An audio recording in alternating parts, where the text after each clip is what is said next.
أعوذ بالله من الشيطان اللعين الرجيم. بسم الله الرحمن الرحيم.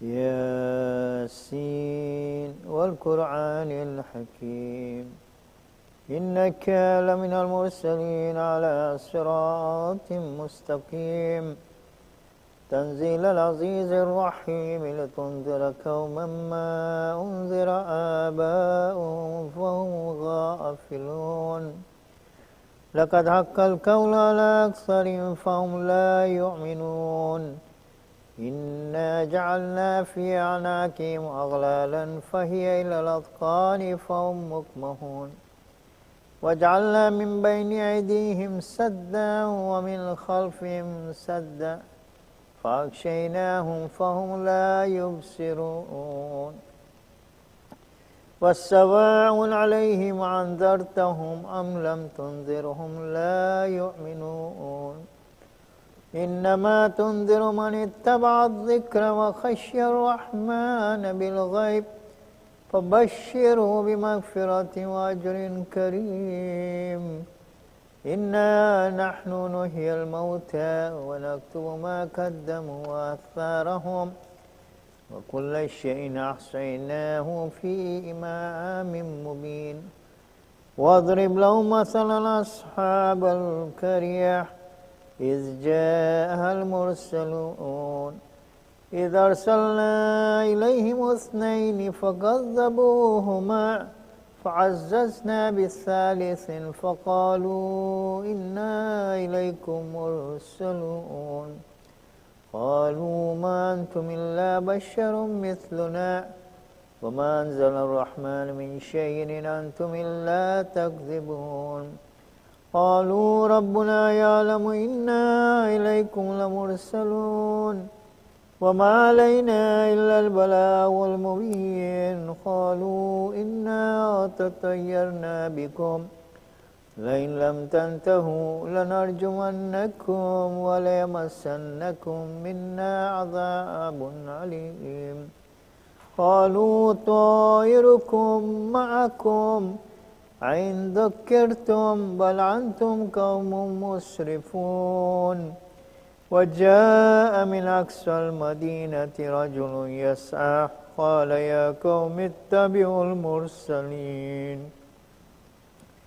اتبعوا من لا يسألكم أجرا وهم مهتدون وما لي لا أعبد الذي فطرني وإليه ترجعون أتخذ من دونه آلهة يردن الرحمن بضر لا تغن عني شفاعتهم شيئا ولا ينقذون إني إذا لفي ضلال مبين إني آمنت بربكم فاسمعون قيل ادخل الجنة قال يا ليت قومي يعلمون بما غفر لي ربي وجعلني من المكرمين وما أنزلنا على قومه من بعده من جند من السماء وما كنا منزلين إن كانت إلا صيحة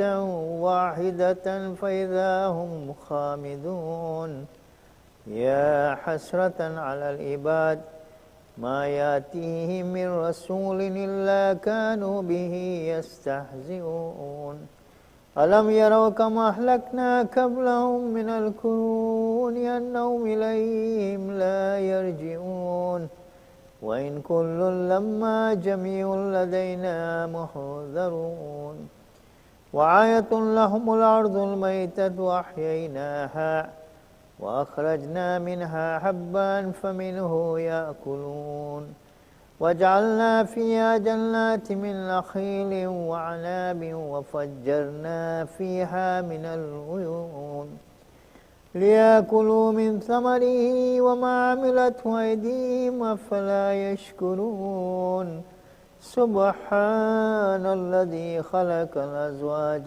كلها مما تنبت الأرض ومن أنفسهم ومما لا يعلمون وآية لهم الليل نسلخ منه النهار فإذا هم مظلمون والشمس تجري لمستقر لها ذلك تقدير العزيز العليم والقمر قدرناه منازل حتى عاد كالعرجون القديم لا الشمس ينبغي لها أن تدرك القمر ولا الليل سابق النهار وكل في فلك يسبحون وآية لهم أنا حملنا ذرية في الفلك المشحون وخلقنا لهم من مثله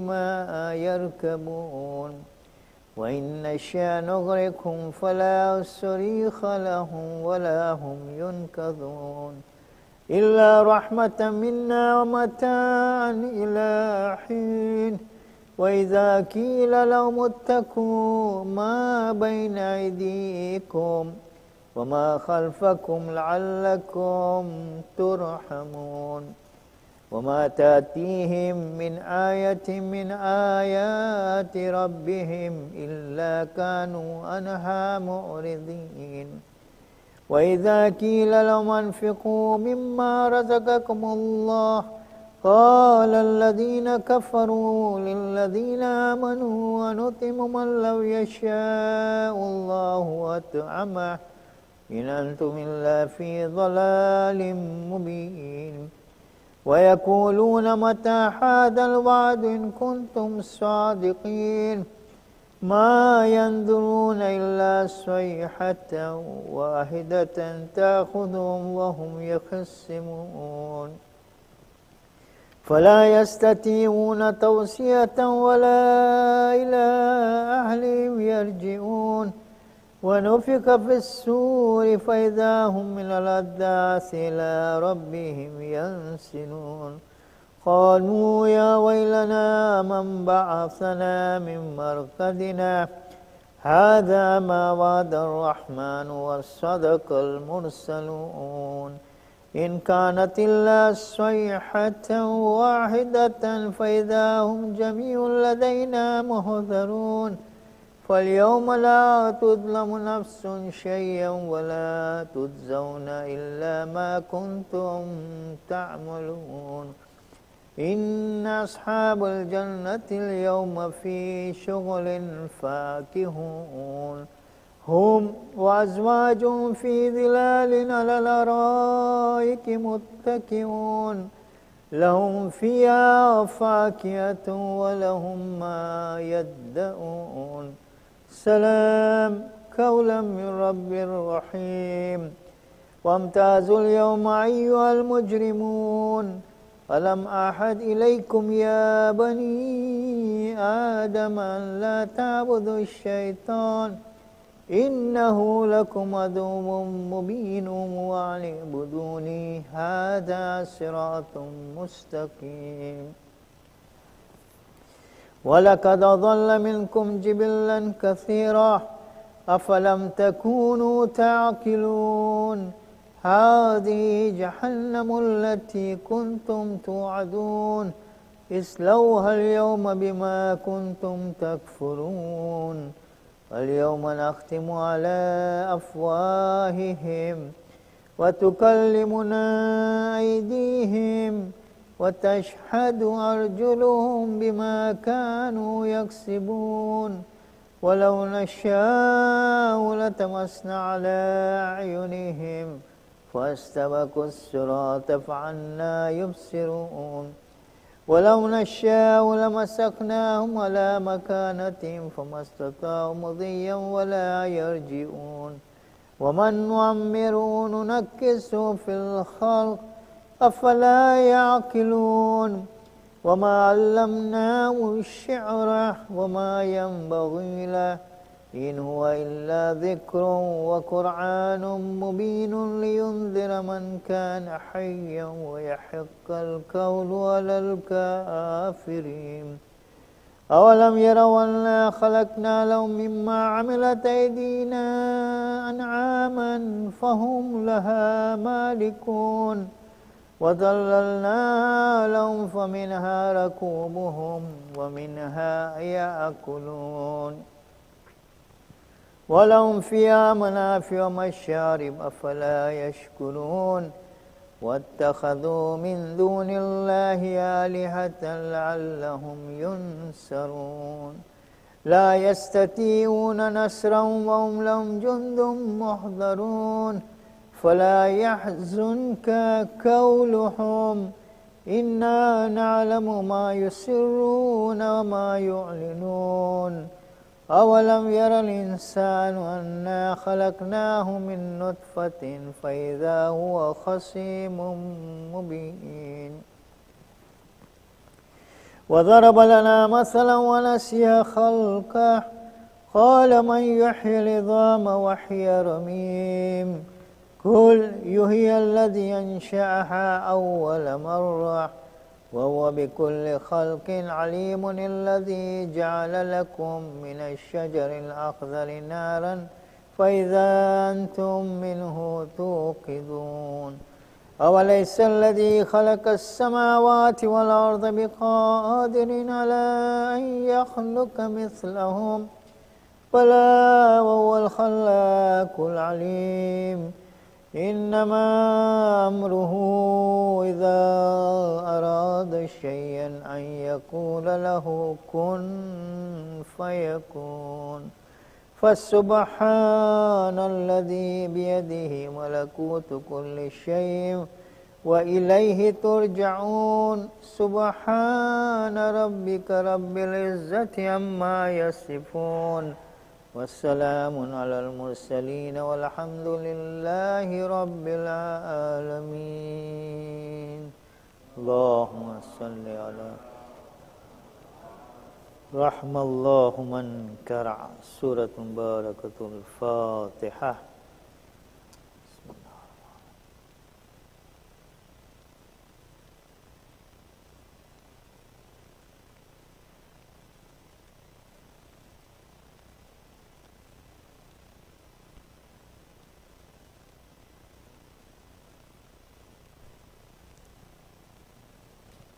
محمد وآل محمد صلوات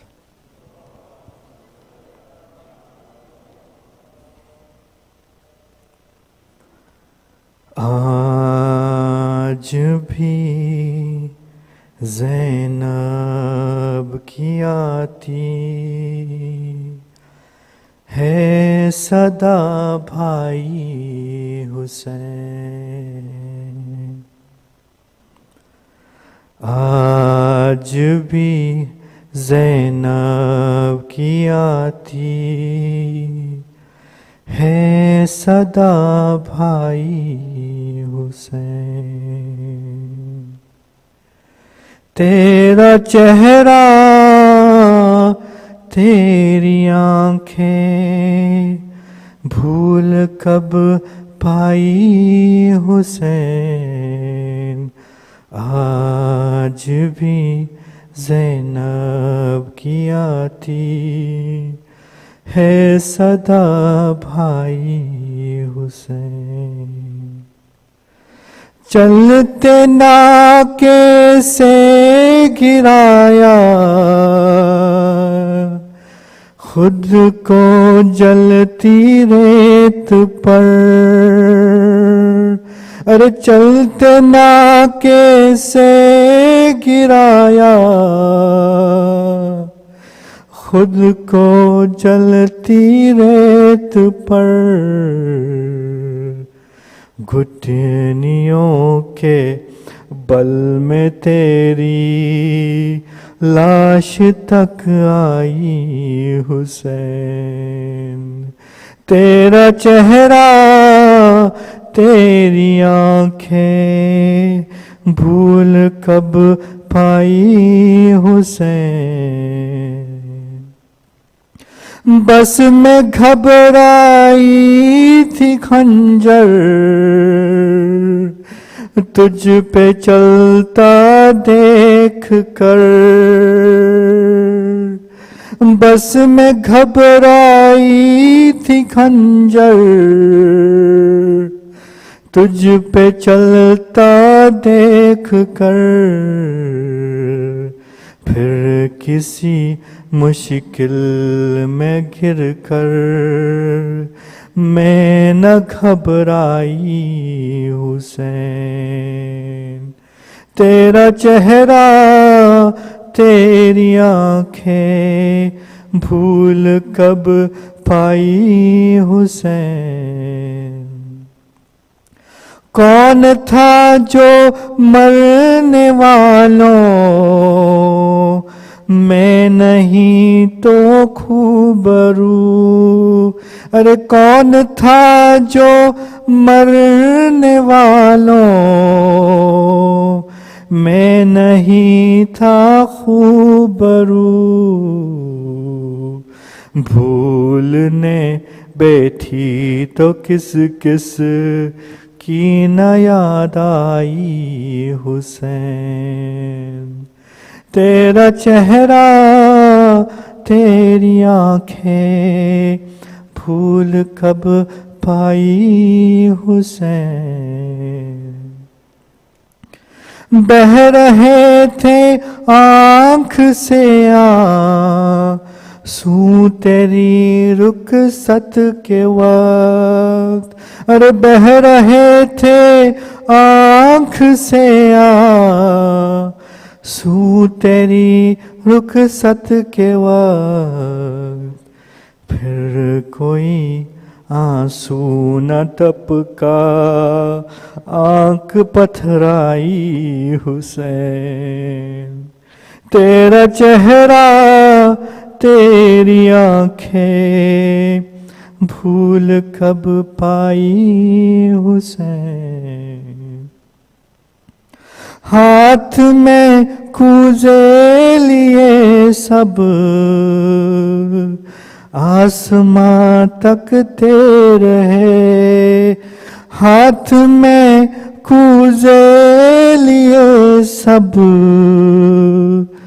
آسماں تکتے رہے،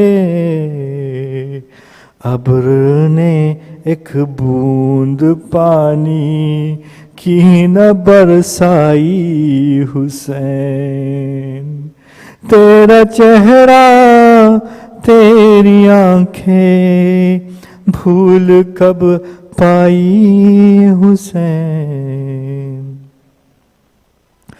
دور افتادہ سفر سے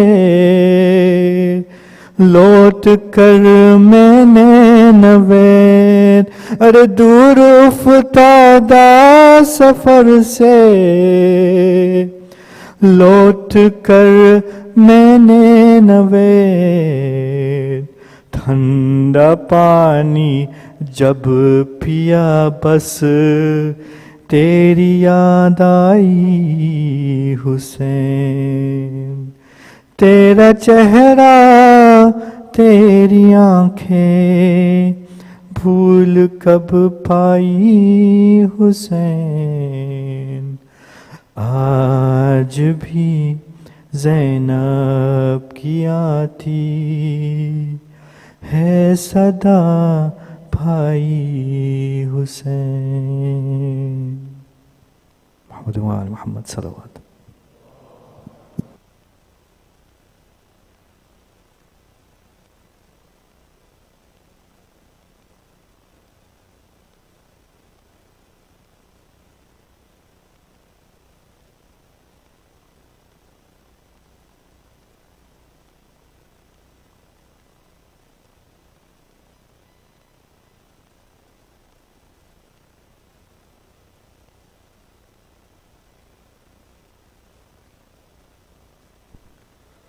أعوذ بالله من الشيطان الرجيم. Bismillah ar-Rahman ar-Rahim. Sayyid Shabbir Kirmani, respected elders, brothers and sisters, Assalamu alaikum wa rahmatullahi wa barakatuh. Sir Fatah is requested for the Salah Sawab of the Marhumin listed on the screen and for all Marhumin. Al-Fatiha.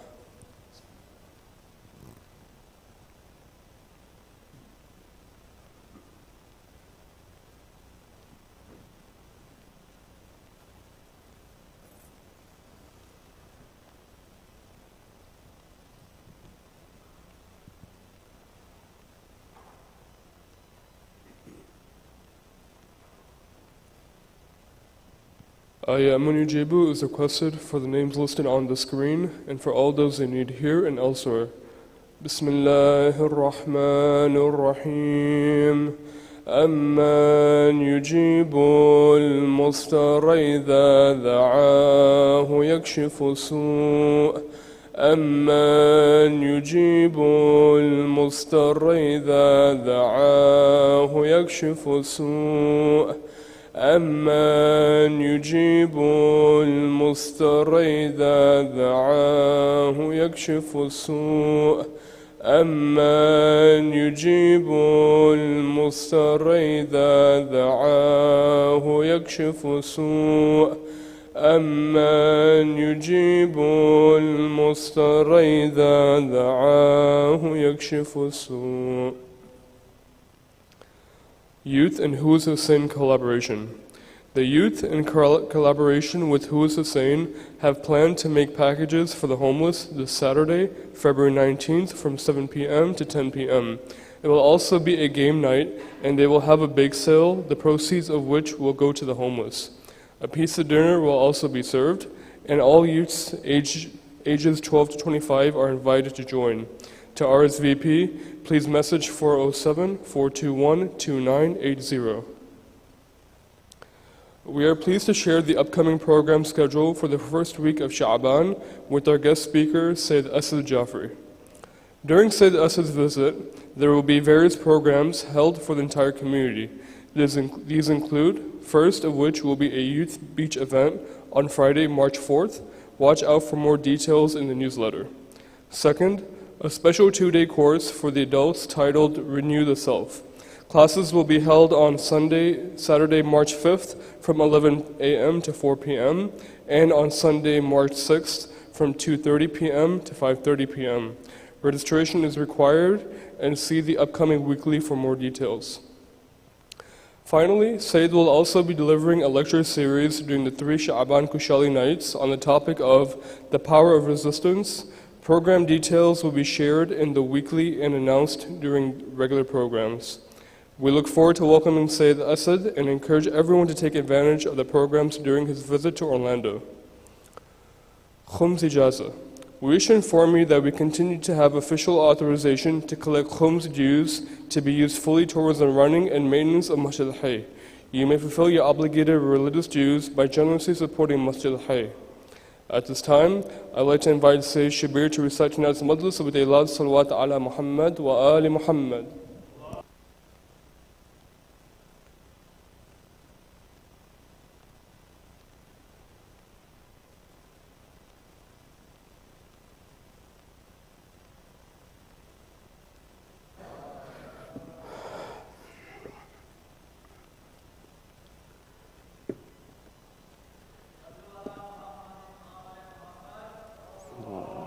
If you could please recite a Surah Al-Fatiha for Marhum Mohsin Mirza, Qaisar Mirza, Kanis Fatima, Sharbanu Jafar, as well as Quraysh Banu Al-Fatiha. Bismillah ar-Rahman ar-Rahim.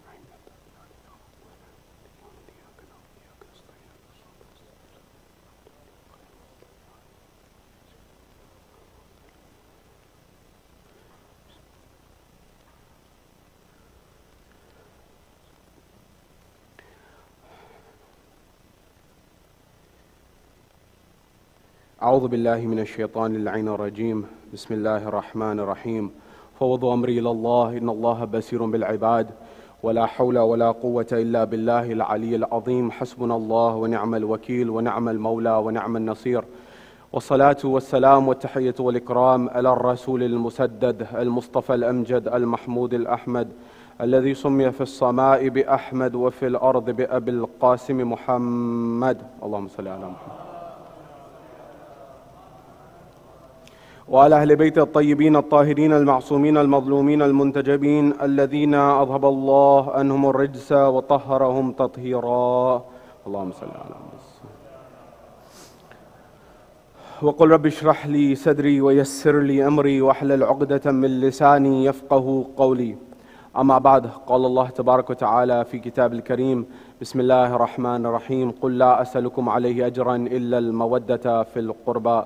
صدق الله العلي العظيم. زينوا مجالسكم بالصلوات على محمد وآل محمد. اللهم صل على محمد. My respected elders, brothers and sisters in Iman here in Florida, across the globe, wherever you're hearing my voice, Salamun alaikum jami'an wa rahmatullahi wa barakatuh. Question: who is Zaynab? We're told there's a moment in time where the Holy Messenger, the Holy Prophet Muhammad, is returning from a journey, from a trip. When he's returning from a journey, his daughter is in a state where she is expecting a child. And as was the custom accepted by all Muslims of the Holy Prophet, he would every day begin his day by going after the prayers, making the arrangements in the morning. He would pass by the house of Fatima al-Zahra and he would give his salutations on the house of Ali and Fatima. And at that point in time, we are told, when he gives the salutations on this particular day, at that moment he has been given the news and informed that a beautiful daughter has been born into the family of Fatima al-Zahra. But here's the point that I wanted to mention. He asked at that point in time for you and I to understand, what have you named this child? At that point in time, Fatima al-Zahra said, I would not proceed to name the child until Ali would name the child. At that point in time, Rasulullah says, Ya Ali, what have you named this daughter? What have you named this child? What have you named this blessing? At that point in time, Amir al-Mu'mineen is said to have said to Rasulullah that I would not proceed to name this child before you, Ya Rasulullah. And Rasulullah, the Holy Prophet himself says, I would not proceed to name this child before Allah subhanahu wa ta'ala. At that point in time, Jibreel descends and says, Ya Rasulullah, Allah has decreed for this child's name to be Zaynab, the adornment of her father. This is that great personality who you and I have come to commemorate tonight. Sallu ala Muhammad wa ali Muhammad. Allahumma salli ala Muhammad. Zaynab, what an adornment of who, of which personality, of what a father and what a daughter. The father is Ali al-Murtaza, the mother is Fatima al-Zahra, the daughter is Zaynab. She would be nothing less and nothing short of spectacular. She would be nothing less of amazing. Tonight, in the brief moments that we have together, I want to look at some glimpses from the life of Sayyida Zaynab, that you and I can learn from her life and apply these into our own lives. Because for Sayyida Zaynab, although she is female, she is not simply a guide for the women. Because she has traits, she has attributes, she has morals, she has characters, she has elements that you and I can benefit from regardless of our gender. Why? Because does courage have a gender? Does audacity have a gender? Does eloquence have a gender? Does knowledge have a gender? This does not have a gender. Fatima al-Zahra, her mother had these traits, her daughter has these traits. It is for us to learn that when Islam was on the line, this great lady is perhaps the one who is credited with saving Islam in the most dire of circumstances. That is, on one side there is Karbala and the movement of Hussein ibn Ali. But Hussein's movement, Imam al-Hussein's movement, is not complete without Zaynab. The ambassador of Karbala is Zaynab. The one who made sure that Hussein ibn Ali and the sacrifice of the martyrs in Karbala, on the plains of Karbala, did not go in vain, because she made sure that that statement and those words of Hussein and the stand of Hussein and the companions of Hussein were reached in every corner of the universe and every corner of the world. This is Zaynab. Therefore, in the brief moments that we have together, number one, I want to look at the position of women within Islam, in particular how Sayyida Zaynab highlighted this, number one. Number two, I then want to look at how Sayyida Zaynab teaches us in our lives certain traits, such as what? Such as courage, such as eloquence, such as knowledge, and how we can aspire to these in our own life.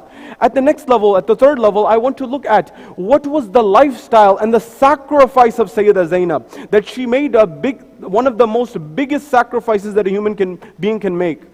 Going from a life of ease, going to a very difficult life. What was the sacrifice of Sayyida Zainab? Even before Karbala, and how can we learn from that? At the next level, I want to look at how did she contribute to Islam and to us as followers of Islam well after Karbala. Till this day, perhaps you and I are able to call ourselves Shia. It is because of Sayyida Zainab. We'll explain in a moment. And finally, how did she conquer that land which was not even her own? That is Shaam, Sayeda Zaynab, the Lioness of Shaam. Shaam was not her town. Shaam was not her city. But how is it that today, when you and I go for the ziyarah of Shaam, on the walls everywhere is written, welcome to the city of Sayyida Zainab. And there is no one to even utter the name of Yazid.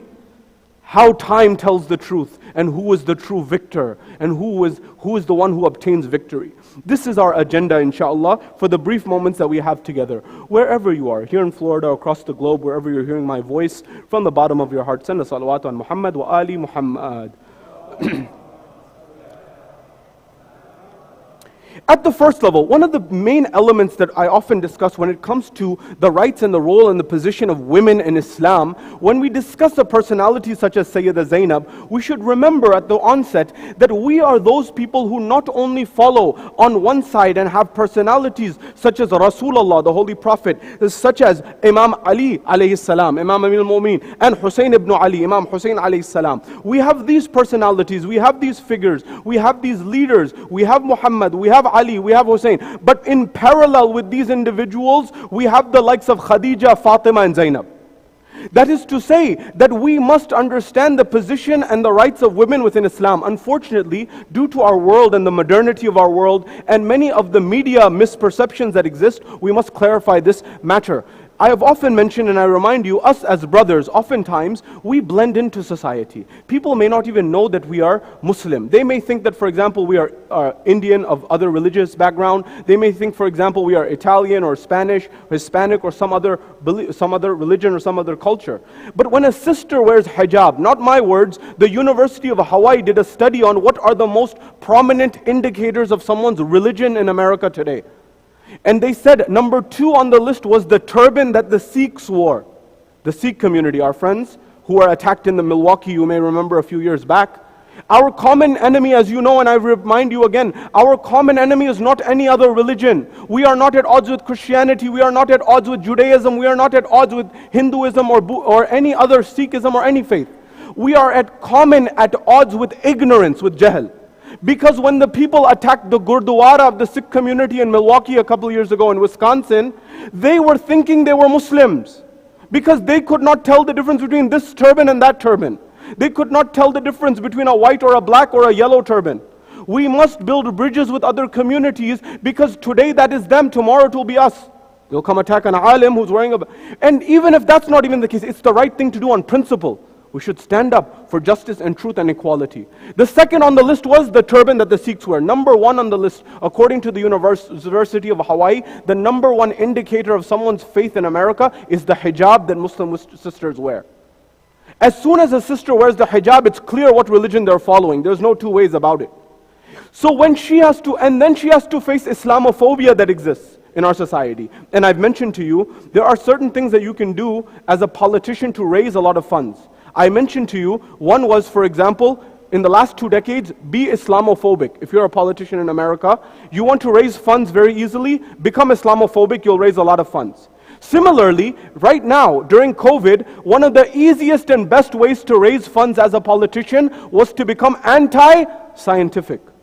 And you've seen physicians on both sides. On one side you have Dr. Fauci, on the other side he's arguing with other people who have the same credentials on the other side. The American public is getting very confused. Why? Because there is funding that's happening behind the scenes. You and I need to be cognizant of what's going on in our world. I'm not here to tell you who to vote for. You are much more capable of that. But it's important for us to understand these things. What are we doing for our sisters? Let's answer first this aspect. Are Muslim women marginalized from the Islamic perspective? Not cultural. Cultural may be different. But from the Islamic perspective, let's ask the experts. Who are the experts? Dr. Ruth Rodad, Professor Ruth Rodad, at which university? A Muslim university? No. At the Hebrew University in Israel. Is that a Muslim institution? Dr. Ruth Rodad, she studied 40 bibliographical studies of women in early Islam. Bibliographical studies is a big volumes. These are not 1 or 2 pages. These are volumes. Think of Britannicas of women in early Islam. And she came to the conclusion, not my words, hers, that I did not find any evidence of discrimination and marginalization of women within Islam based on that time and space. In fact, she said that Muslim women at that time, they were much ahead of the rights in terms of the rights that they had. They were much ahead of other women in other places and societies in times and space in that time. In other countries and other places. In America, hardly 100 years have passed since women had the right to vote in America. In America, you go back 100 years or so, first of all, 200 years ago, nobody in America could vote except if you were a white male who owned property. After the Civil War, and therefore they said, then after that, they said a black man in America, his vote was not equal to 1. It was equal to 3/5 of a vote, not even a full vote. This is America not too long ago. Women just recently got the right to vote.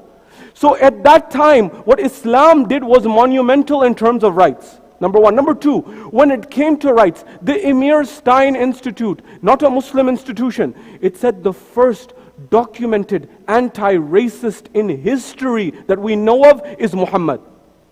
There were other people before Muhammad who said, I won't be a racist myself. I won't be someone who's discriminatory myself. But they were not forcing other people to also stand against racism. Muhammad, when he said no Arab is better than a non-Arab and no non-Arab is better than an Arab, except on the basis of taqwa, he shifted the entire paradigm. That's why H.G. Wells, the writer, when he wrote his history, he said, if one wants to understand liberty, equality, fraternity, the slogans of the French Revolution, they must study the life of Muhammad. Because in 6th century Arabia, Muhammad had established liberty, equality, and fraternity in the world.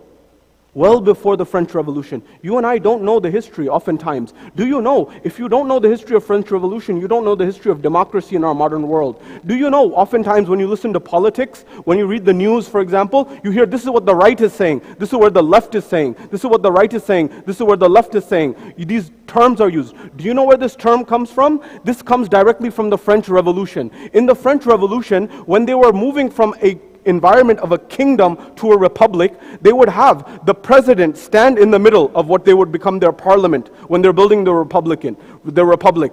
On the right side would stand those people who are loyalists to the king. On the left would stand those who are loyalists to the republic. Based on that terminology, we now use the right and the left in political dialogue. Muhammad at that time, that's why when it came to this Michael H. Hart, the renowned astrophysicist and historian, when he wrote his book 100 the most influential people in history, he said, I have to put Muhammad at the top. Why? Because Muhammad is the only person on this entire list who was not only supremely successful in the spiritual realm, he was also supremely successful in the secular realm. He brought a complete religion and a complete socio-economic system, one which did not marginalize women, one which rather gave the rights to women. If today's societies based on culture marginalize women, that is their cultural dynamics. Islam did not seek this. Islam gave us the example of Bibi Khadija. Islam gave us the example of Bibi Fatima, Lady Fatima, and Islam gave us the example of Sayyida Zainab, who we are commemorating tonight. Allahumma salli ala Muhammad wa ala. At the first level, who is her husband? Who is this? What is the life of Sayyida Zainab before Karbala? Oftentimes we focus on Karbala. Was there a life of Sayyida Zainab before Karbala? Before Karbala, it is well known that Sayyida Zainab was known for her knowledge. She was known for being part of a prominent family. She was known for being prestigious in society. For example, it was well known that she was an alima. That is the famous line where Imam Sajjad said, when they're at that moment in time, I've not come to Masaib yet, but inshallah soon. That moment where Imam Sajjad is that moment after Karbala, after the day of Ashura, when the tents are being burnt and the family of Imam Hussein is moving from tent to tent. And they finally get to the final tent. And at that point in time, Bibi Zainab, she has gotten with all the women and children, and she looks to Imam Sajjad. Although she knows, she looks to Imam Sajjad and he says, Oh Sayyidus Sajjad, shall we die in this tent or shall we leave this tent? And Imam Sajjad says, my aunt, Anti alima ghayra muallima. You are a scholar without a teacher, or rather, you are a scholar above any teacher. Who will teach you? You are so knowledgeable. At that point in time, according to the narrations, the Imam does not exaggerate. The Imam does not do hyperbole. The Imam was saying something of tremendous value at that point in time, that understand the maqam of Zainab. This Zainab used to give a dars of Quran in Medina. It's well documented in the city, in Kufa as well. In Kufa, during the time of Amir al-Mu'mineen, it's well documented that she used to teach the people about the Quran, about the Hadith, and these various other aspects of life. This Sayyida Zainab, Rasulullah, we often call her Saniya Zahra. There's nothing wrong with it. It's nothing wrong with this. The second coming of Zahra, second coming of Fatima Zahra. But Rasulullah gave her another title. That title that Rasulullah, according to the ulama, is Saniya Khadija, the second coming of Khadija. Now one may say, why did Rasulullah say she is not the second coming of Fatima, the second coming of Khadija? What was the wisdom? Because when you look at the life of Khadija, the wife of Rasulullah, she was someone who, it's well known, she was one of the most affluent, wealthy people in all of Arabia. They used to call her Malikatul Arab, the princess of the Arab. And her wealth is well known. But in that circumstance, when she married Rasulullah, look at her vision, look at her sacrifice, look at her giving from herself. At that point in time, she took every last drop of money that she had, every last dirham that she had, and she gave it in the way of Islam. To the point that she went to Shabbir Abi Talib, and she sacrificed her life to that point in time where she gave her life. This life of Khadija, the wife of Rasulullah, similar to the life of Zainab. How? When it came time for the marriage of Sayyida Zainab, the narrations say that Sayyida Zainab, unanimously it's clear that she got married to Abdullah ibn Ja'far al-Tayyar. There is no doubt about this, that she got married to Abdullah ibn Ja'far al-Tayyar. Who is Abdullah ibn Ja'far al-Tayyar? This is the question. His father, of course, is Ja'far al-Tayyar. Son is Abdullah ibn Ja'far al-Tayyar. Ja'far al-Tayyar is that one who, according to the narrations, he's the one who made the migration towards Abyssinia and modern day Ethiopia. When the Muslims, the early Muslims, were being persecuted when Islam first came, Rasulullah said, look, there's economic sanctions on us, there's social sanctions on us, we will not survive here. So he told a group of them, go and take this caravan and go towards Abyssinia. There is a ruler there by the name of Najashi. He will look after you. He's an honest, righteous man. And the person who led that qafila, led that caravan, was Ja'far al-Tayyar. When they got there, Najashi at that point in time, they were in the court of Najashi, and the dialogue ensues. At that point in time, what does Muhammad say? And they begin to recite the verse of the Quran, and then Najashi famously draws a line in the sand, and he says, the difference between Muhammad and myself, Najashi was a Christian ruler. He says, the difference between Muhammad and myself is nothing but this line. You are welcome to stay here and have amnesty here at that point in time. They stayed there. This Ja'far al-Tayyar is the same one who also recited the nikah of Habiba, who was the daughter of Abu Sufyan, who was the sister of Muawiyah. He recited the nikah between Rasulullah and her. This is that the father is reciting the first nikah. The second nikah is the son reciting. The maqam is tremendous of Ja'far al-Tayyar. How so? The narrations say that when the event of Khaybar came and Amir al-Mu'mineen was Fatah Khaybar and he brought victory at Khaybar, the narrations say Rasulullah is in the city, he's in Medina. On one side, Ali ibn Abi Talib is returning from Khaybar after bringing victory. You know, people would come at different times after the victory. Rasulullah sees on one side, Ali is bringing victory from Khaybar. And at the other side, at the same time, just a few moments after, he is seeing Ja'far al-Tayyar bringing the caravan back. At that point in time, he says, I don't know what to be more happy about. I don't know what to be more jubilant about. Ali bringing the victory from Khaybar or Ja'far al-Tayyar coming back? Why was he called Ja'far al-Tayyar? Tayyar means the one who flies, because he's the first one who had his hands severed. Before Abu al-Fadl al-Abbas, Ja'far al-Tayyar had his hands cut in the battle of Mu'tah. And Rasulullah said he flies in the heavens with wings. This was Ja'far al-Tayyar. There's a lot that can be said. By the way, namaz Ja'far al-Tayyar, if you are going through a difficult time, this is one of the best a'mal that you can do if you're going through a difficult time. That's mustanad, accepted by the scholars, that this is something that is of tremendous value. As a side note, next time. Inshallah, coming back to Abdullah ibn Ja'far al-Tayyar. When Ja'far al-Tayyar, Abdullah's father, Ja'far al-Tayyar, his hands were severed and he was martyred in the battle of Mu'tah, Rasulullah began to cry and he said, why are the people not crying? And he said that why are the stoves on in their house? He was showing akhlaq. Rasulullah said, look, hold on a second. They are bereaving. They have a funeral in their house. Go send food. Because some people didn't have this custom. They sent food to the house of Ja'far al-Tayyar. Rasulullah himself went for condolences, a principle in our lives. Sometimes we send money, we write a check, we maybe send some food. But Rasulullah, imagine he's running over the Islamic Republic, the Islamic State, and he takes the time to go. He's showing huquq an-nas, that it's good to write a check, maybe help some people out. But Rasulullah said, there's a concept of looking after the ill ones, for example, to go and visit the people who are sick, to visit the people who are bereaving and they're grieving from a funeral. There's a wisdom in this. I say this especially because you know, one of my passion projects is that of mental health. People are feeling lonely. I mentioned to you in the khutbah, many women are feeling the brunt of this a lot more because they don't have that channel to tell other people. But men are not easier than that. Men also are not having someone to speak to about their ills. That's why Islam said, when someone's ill, go see them. When someone's an orphan, go see them. When someone has lost someone, go see them and tell them, we're here for you. How can I help you? I'm here for you. There's a concept there of a sense of community. Rasulullah went to the house of Ja'far al-Tayyar. He gave his condolences. Of course, it's the same extended family. When he gave the condolences, he came out of the room, in the living room as we would call it, in the same house. He saw a young boy playing. And he saw this young boy playing. It was Abdullah, who was a young boy at the time. He said, Rasulullah said, my child, what are you doing? May I ask you? Because Rasulullah used to spend a lot of times with kids in order to build a relationship. And he said, sometimes I wish the believers were like kids. Why? Because the kids, they fight, they argue, the next day they don't argue about anything anymore. They're friends again. They forget about grievances. They let bygones be bygones. He said, what are you doing, my child? He said, I'm playing. How are you playing? He said, I'm doing business. You know, some people play with toys. He said, I'm doing business. He was doing trade. Playing, doing trade. You know how people play Monopoly and things like this? He says, I'm doing business. I'm trading. Rasulullah, at that moment in time, he put his hand on the head of Abdullah ibn Ja'far al-Tayyar. There's 3 moments in time, the ulama say, when you do dua at this point in time, it's guaranteed to be accepted. What? When you see the Kaaba, the house of God, for the first time. Number 2, if your mother is alive, you ask her to do dua on your behalf, it's accepted straight away. And number 3, if you put your hand on the head of an orphan and do dua.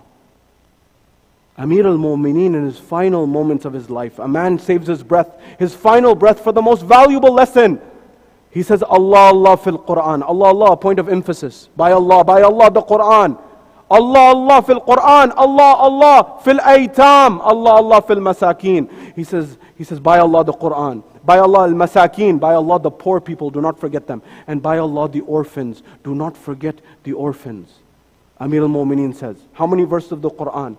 He put his hand on the head of Abdullah and he prayed, may Allah give you barakah in your business. To Abdullah bin Ja'far al-Tayyar. And what barakah did Allah give him? The historians say that Abdullah ibn Ja'far al-Tayyar, it was as if he was the Federal Reserve, the World Bank and the IMF all at once. When other countries, when other states needed a loan, they would take a loan from Abdullah ibn Ja'far al-Tayyar. If anyone had a loan that they need someone, the guarantor of the loan was Abdullah ibn Ja'far al-Tayyar. Principle here, that in Islam, wealth is not bad. Income is not bad.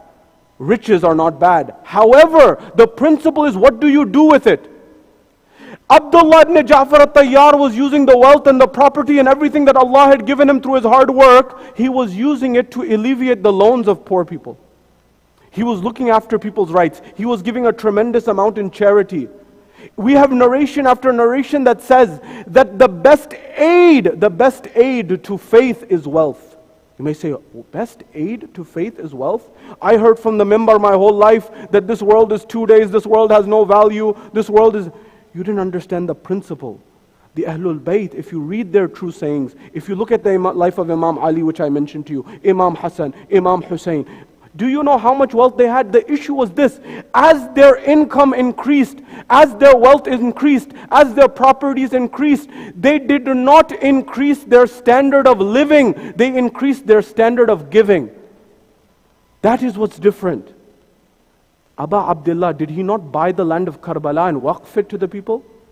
You know this better than I do. And subhanallah, he bought the land of Karbala at that time and he waqfed it to the people. And at this time, when they are expanding Karbala, they are still paying the people to pay them once again. The generosity of Sayyid al-Shuhada continues even after his death. Because he's not dead. Because the Quran has said the Shuhada are alive.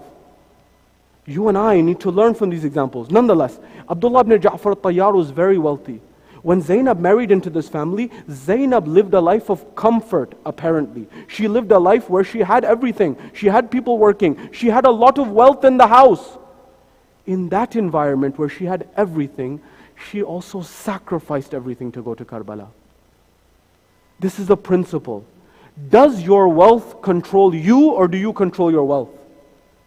Because Sayyida Zainab showed, I can be the wealthiest woman in all of Arabia, the same way that my ancestors were, or Lady Khadija was the wealthiest. But when push came to shove, when times became difficult, what did you give preference to? Did you give preference to the wealth and the materialism for the sake of materialism, or did you sacrifice? And you will find that whether it was Khadija salamullahi alayha, or Fatima al-Zahra, or Sayyida Zainab salamullahi alayha, they all sacrificed when times became difficult. What do you say about Zainab? The courage, the knowledge. What lessons can we derive from her life in our lives? Remember one thing, my dear brothers and sisters. If you want the key to success in this dunya and in the akhirah, I'm about to tell it to you. It is embodied in the life of Sayyida Zainab. What is that? Grit. G-R-I-T, grit. Dr. Angela Lee Duckworth at the University of Pennsylvania. No one needs an introduction of University of Pennsylvania. It's an Ivy League institution in, obviously, Pennsylvania. Angela Lee Duckworth at the University of Pennsylvania wanted to look at what is the most important trait to success. What is that one trait? If someone has this is the number one indicator that they will succeed in life. Whether they are in business, whether they are in the military, whether they are in any other domain of life. She looked at generals, she looked at entrepreneurs, she looked at political leaders, she looked at every avenue of life you could think of. Do you know what the one trait that she found to be the most valuable? It was grit, G-R-I-T. What is grit? Grit is defined as perseverance over a prolonged period of time. That is not giving up over a long period of time. This is the number one indicator of success. By the way, I'll give you a side note. Harvard University, you don't need any explanation of Harvard University. My youth especially pay attention. If you want to get into the Ivy Leagues, into Harvard, when it was faced with instances, some people who are applying to Harvard, they said that we are being discriminated against. In fact, reverse discrimination. And at that point in time, when they said this, they had to release their criteria by which they accept people into Harvard University. Do you know what was on the list of what they look for? After 200, 300 years, they had never released what they look for in candidates. They had to legally release what it is that they look for candidates when they come for admission. And on the list you would find that G-R-I-T, grit, perseverance over a prolonged period of time. They look for that in candidates. If you demonstrate that in your application, you are more likely to be accepted. Now when it comes to Sayyida Zainab, can anyone doubt that Sayyida Zainab embodies perseverance at the highest level over the most prolonged period of time? From Medina towards Karbala, from Karbala to Kufa, and from Kufa on to Sham, and from Sham back to Karbala, and from Karbala back to Medina, and at every moment in her life. Because the martyrs of Karbala, they sacrificed their life, and their position is with Allah. But how many days and how many years Sayyida Zainab had to live after Karbala? As you heard in the Marsiya, remembering the faces of her loved ones. That sometimes is more difficult. That is one of the biggest tragedies. That is one of the biggest difficulties that one must face in life. This is Sayyida Zainab. Embody that trait, number one. Number two, this ilm and the knowledge that we mentioned. We mentioned that she used to teach in the city. She used to teach Quran to others. The knowledge, she was called alima ghayra muallima. In fact, do you know the khutbah fadakiyah? You know the khutbah fadak that we have of Sayyida Fatima. The Ravi, the person who's the narrator of it, is Sayyida Zainab, who was 6 years old at that time when she went with her mother. She memorized the entire khutbah and she gave it to us for us to memorize it and learn it. This is Sayyida Zainab. Further, but the courage. And allow me to say, the courage of Sayyida Zainab. That's why she's the Lioness of Shaam. A Shaam that was not even her own city, but now her flags of victory are in every corner of Shaam. She owns Shaam. It's her city. She stood in front of the tyrants, whether it was in Kufa or Sham. She's standing in front of the tyrant, the zalim of the time, and she's responding to him in a way that no one could. Because he was starting to use verses of the Quran to prove his position of where he belonged, that it was by God's right that he was sitting in that position. Because remember, there was a debate of predestination and free will that was going on.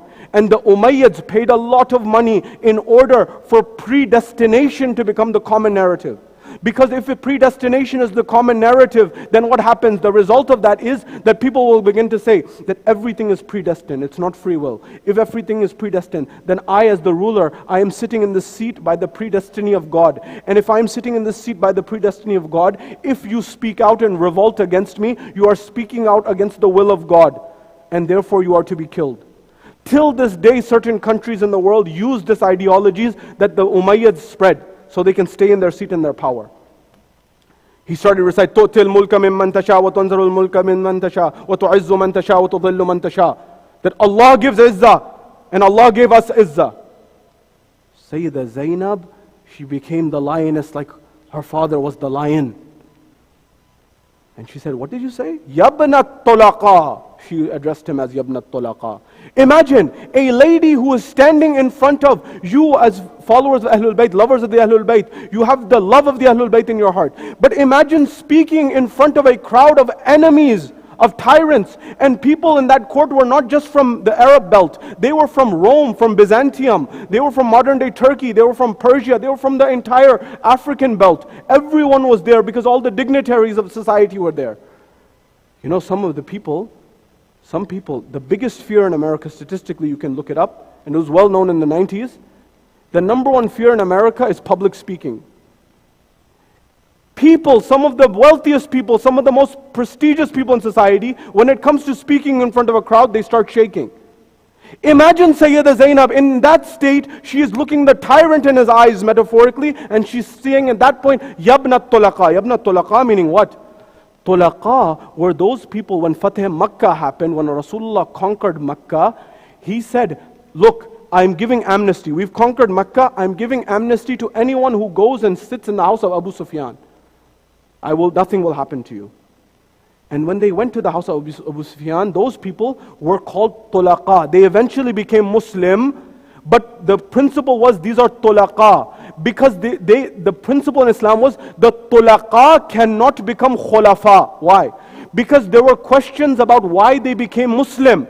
They became Muslim because of convenience or circumstance. Rasulullah said they did not. The people said, look, they have not become Muslim because they wanted to become Muslim. They became Muslim because to spare their own life. So she said, Yabna Tulaqa, meaning how are you sitting on that chair that you're sitting on? You don't even have the right to sit on that chair. And she went on in her khutbah and she said that magnificent line. We don't have time for the khutbah, but she said that magnificent line that I want to draw your attention to. That when he asked, what did you see? What did Allah do to you? Alleging and making the allegation that Allah, God put you in this position.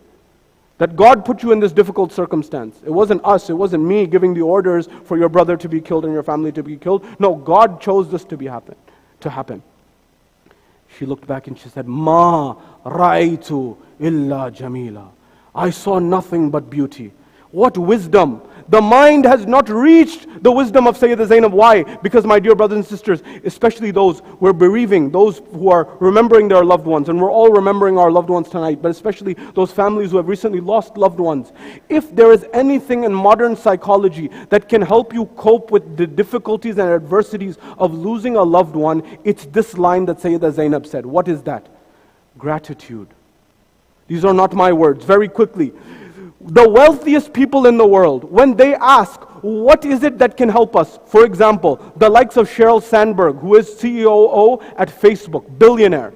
Or the likes of Kobe Bryant's wife, Vanessa Bryant, when she lost her husband. When these people, who have no shortage of wealth and no shortage of connections, when they went to the psychology experts of the world and asked them, what is one thing that I can do to cope with losing my loved one? Because it's difficult to lose a loved one, whether you have or you don't have.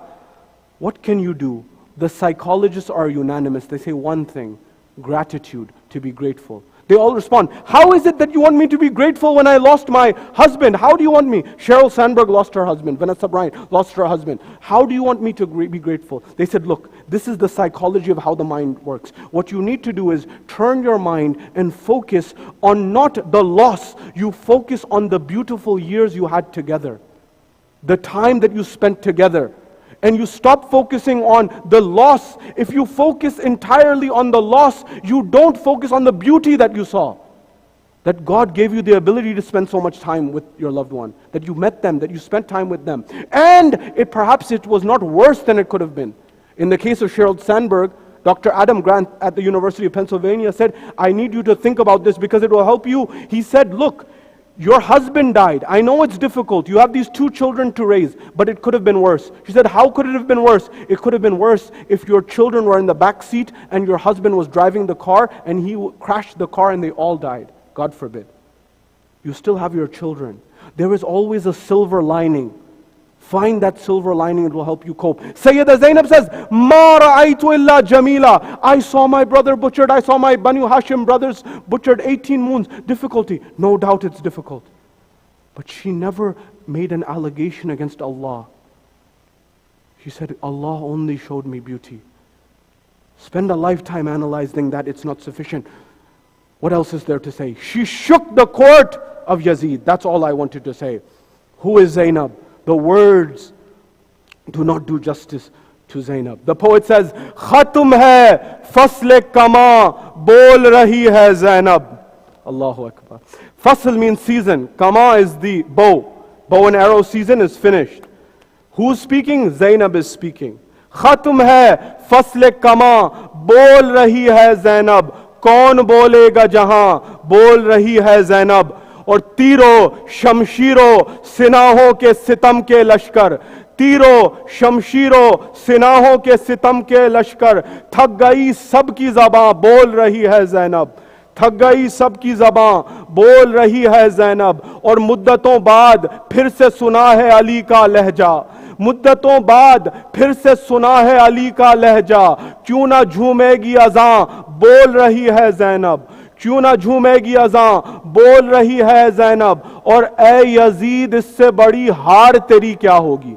Allah, A Yazid इससे बड़ी हार तेरी क्या होगी? वो तेरा घर है जहां बोल रही है ज़ैनब। ए यजीद इससे, अल्लाहुम्मा सल्ली अला मुहम्मद व The poet says, oh Yazid, what greater loss, what bigger loss of yours than that is your very house where Zainab is speaking to you in that way. Zainab, spend a lifetime, it's not sufficient. The scholars said there were 2 great events in the history of Islam, amongst many others. Ghadir, after Rasulullah, at the end of Rasulullah's life. Ghadir and Karbala. 124,000 companions were at Ghadir, or at least 120,000, if not more, were at Ghadir, but they forgot Ghadir. Karbala, there were barely 72, or if you take the other narrations, 100. There were much less, but Karbala is remembered and commemorated in every corner of the world, from Australia to Vancouver, to Russia to everywhere in between, to Argentina, and the whole likes. What was the difference? The scholars have come forward and said that perhaps the reason is that Ghadir did not have Zainab. Karbala had Zainab, and she never let the flag of Karbala fall at any moment of time. Who is Zainab? The narrations say that after the tragedy of Karbala, Zainab, she would remember the shuhada. When they were actually released from the zindan of Shaam, the narrations say they had the first majlis. You know the majlis that we have for Imam al-Hussein alayhi salam? The first person, the pioneer who began the majlis of Sayyid al-Shuhada was Sayyida Zainab. Because when they were released, Sayyida Zainab said, I will not go anywhere. I am not leaving this place until I do a majlis for my brother. I have not even mourned my brother. She said, I want a room for us to be able to remember for my brother, and I want all of those things that were stolen to be given back, those things that were looted to be given back. When they had the first majlis, they had the gathering, they're sitting in the room in Sham, one after the other, the heads of the shuhada are coming. The head of Ali Akbar comes, the head of Qasim comes, the head of Aliun al-Asghar comes, the head of Abbas comes. One after the other, the ladies, the Bibis, they take it in their hand, they begin to mourn. But there are two heads that are in the corner. There is no one to cry for them. At that moment, some lady remarked, she said, it seems like these two moons do not have a mother. Sayyida Zainab, she looked back, she said, don't say that. Those are my sons, Aun and Muhammad. But who is there to cry for Hussein ibn Ali, the son of Fatima al-Zahra? Sayyida Zainab didn't cry for her sons. The narrations say they went on their journey back to Medina.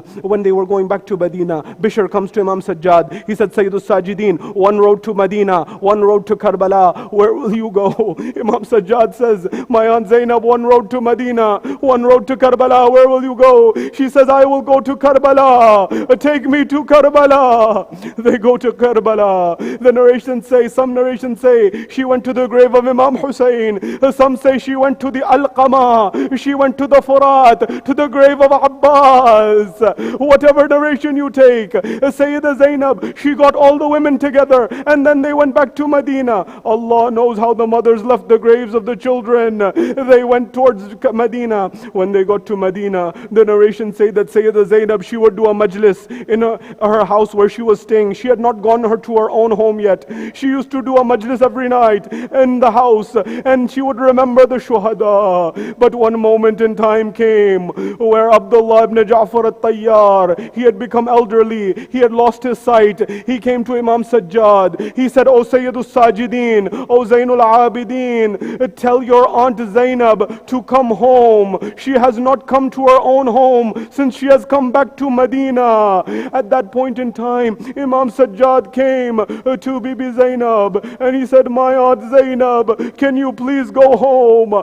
Your husband Abdullah ibn Ja'far al-Tayyar has said for you to go home. At that point in time, Azadaro आखिरी जुमले कहते हैं कि जब बीबी ज़ैनब ने सुना, बीबी ज़ैनब उठी और जानिब मोहल्ला बनी हाशिम बीबी चली, दरवाजे नजर आए, दरो दीवार नजर आई, मोहल्ले बने हाशिम था, पता नहीं कौन सी यादें थी।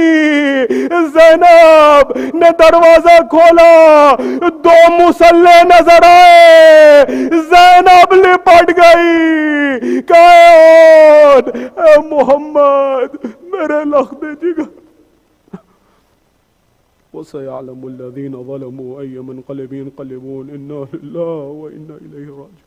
صلى الله عليك يا رسول الله، صلى الله عليك يا أمير المؤمنين، صلى الله عليك يا فاطمة الزهراء سيدة النساء العالمين، صلى الله عليك يا حسن المجتبى.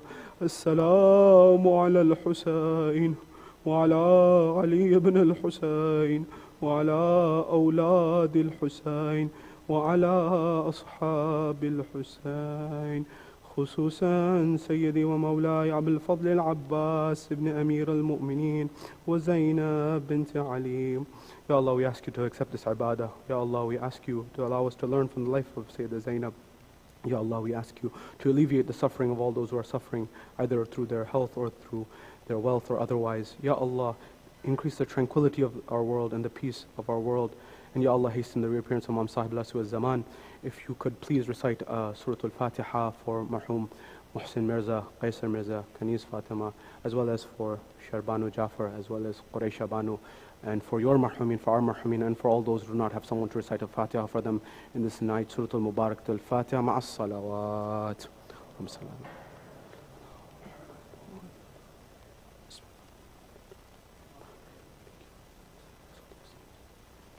Ya Hussein, Ya Hussein, Ya Hussein.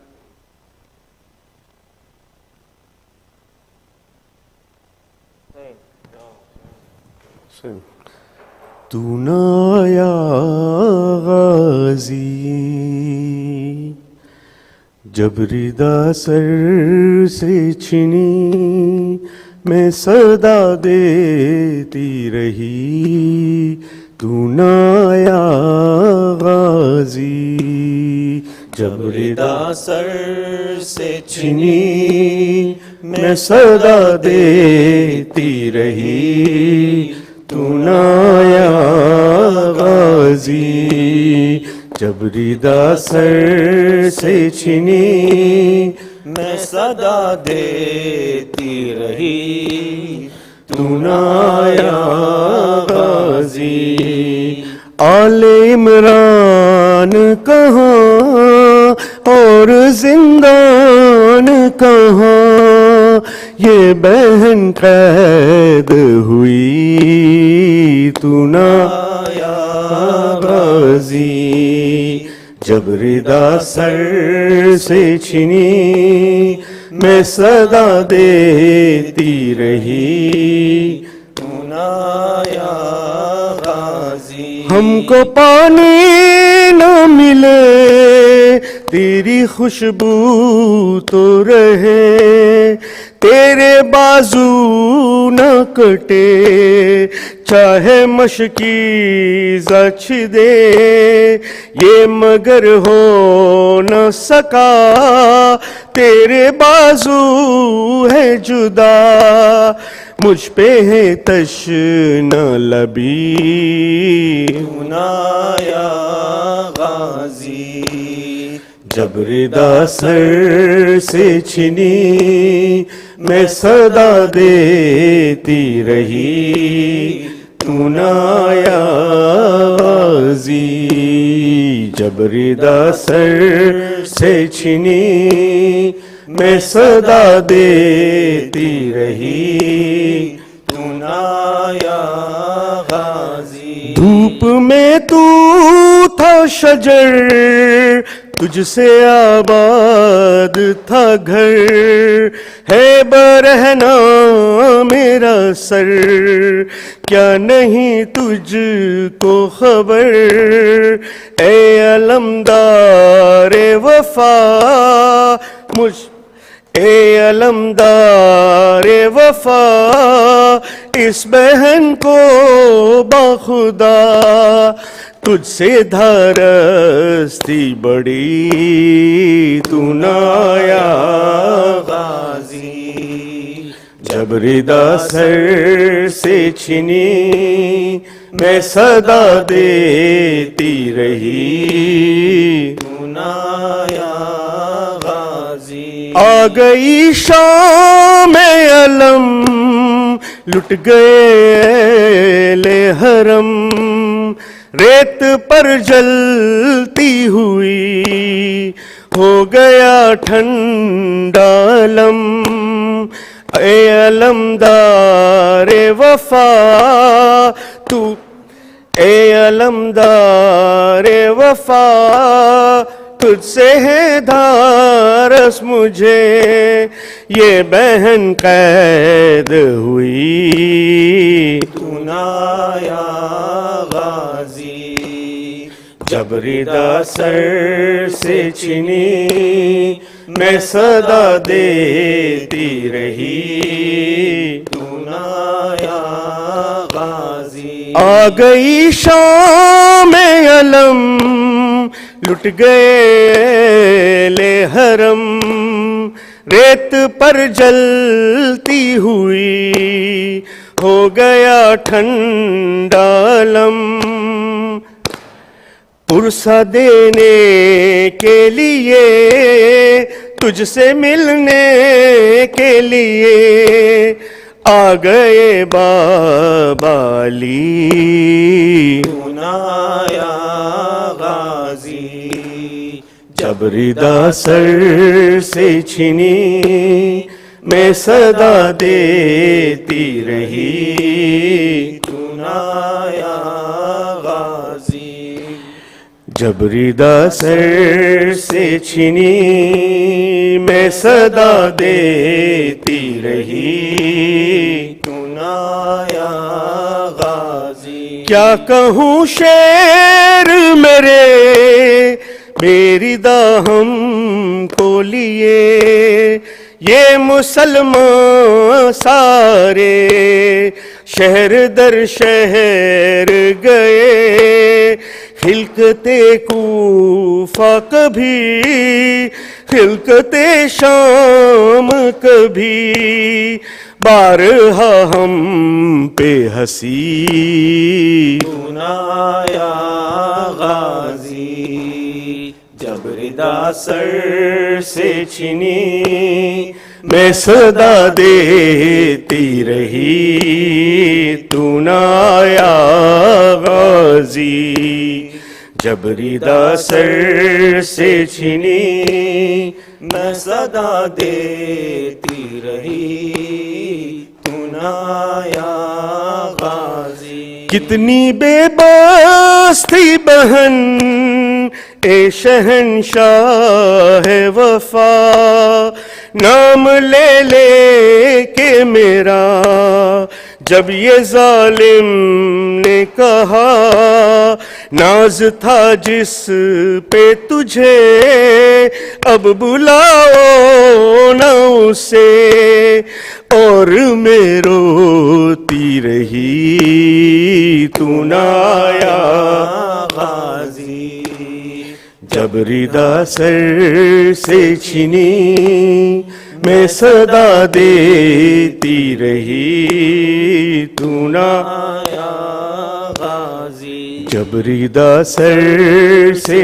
چھنی میں صدا دیتی رہی، تو نہ آیا غازی۔ قید خانے میں قضا جب سکینہ کو ملی، دیکھے کرتے کا کفن بچی دفنائی گئی، اس گھڑی نام تیرا صورت ناد علی بس میں دہراتی رہی، تو نہ آیا غازی، جب ردا سر سے چھنی میں صدا دیتی رہی، تو نہ آیا غازی، جب ردا سر سے چھنی میں صدا دیتی رہی، تو نہ آیا غازی۔ 12 دیگر صلوات۔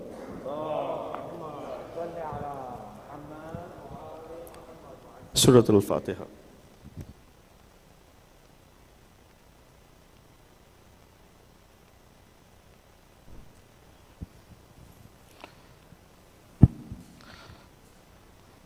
أعوذ بالله من الشيطان الرجيم، بسم الله الرحمن الرحيم، اللهم صل على محمد وآل محمد. السلام عليك يا رسول الله، السلام عليك يا نبي الله، السلام عليك يا أمير المؤمنين يا سيد الوصيين، السلام عليك يا فاطمة الزهراء سيد نساء العالمين، السلام عليك يا حسن المجتبى، السلام عليك يا أبا عبد الله، وعلى الأرواح التي حلت بفنائك، عليكم مني سلام الله أبدا ما بقيت وبقي الليل والنهار، ولا جعل الله آخر الأحد مني زيارتكم جميعا. السلام على الحسين وعلى علي بن الحسين وعلى أولاد الحسين وعلى أصحاب الحسين. السلام عليك يا أمة المسلمين علي بن الحسين ومحمد بن علي وجعفر بن محمد وموسى بن جعفر وعلي بن موسى ومحمد بن علي وعلي بن محمد والحسن بن علي والخلف الحادي المهدي. السلام عليك يا صاحب العز والزمان، السلام عليك يا خليفة الرحمن، السلام عليك يا شريك القرآن، السلام عليك يا كعب الإيمان. عجل الله فرجه وسخر الله مخرجه وظهور الأمر ورحمة الله وبركاته. اللهم كن لي وليك الحجة ابن الحسن صلواتك عليه وعلى آبائه في هذه الساعة وفي كل الساعة وليا وحافظا وقائدا وناصرا وذليلا وعينا حتى تسكنه أرزك طوعا وتمتعه فيها طويلا برحمتك يا أرحم الراحمين.